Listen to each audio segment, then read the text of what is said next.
Почитувани македонци, борци на демократијата и правдата, ви благодарам на секој еден што вечерва е присутен тука пред судот. Денеска, наместо да бидеме сите заедно со нашите семејства дома, вечерва ја погребуваме демократијата во Македонија. Оние кои што ветува дека со доаѓањето на власта ќе донесат демократија во Македонија, тоа се истите лица кои што денеска покажаа дека демократија во Македонија нема.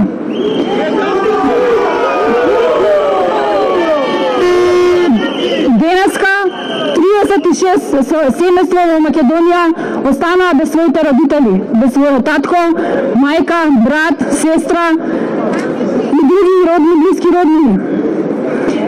За жал, кога се случуваа вакви немили настави претходно во Македонија, целата меѓународна заедница беше крената на нозе.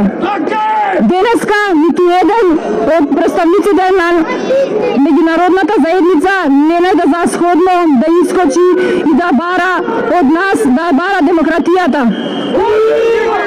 До сега исто така, за секој еден настан кој што се случува претходно во Македонија, бурно реагирале така наречените невладини организации. Денеска и нив ги нема.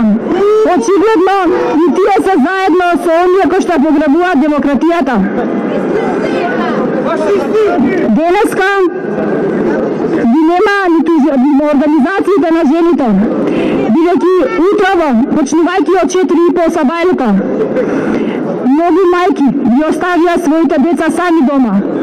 Многу од нашите роднини и пријатели, моите колеги и колешки и други вработени како во Собранието на Република Македонија, така и вработени во други државни органи и институции, кои што се вредни и докажани во својата професија, професионалци од висок ранг.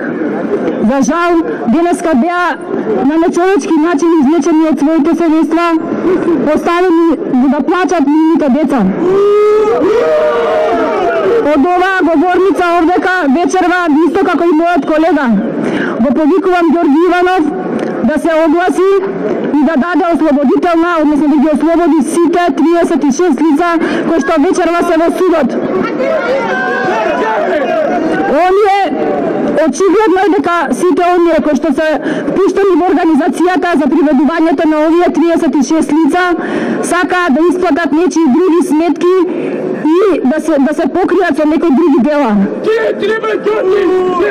Уште еднашка, ве молиме председателе, завршете својата работа и да ги ослободете ги овие 36 лица. Благодарам.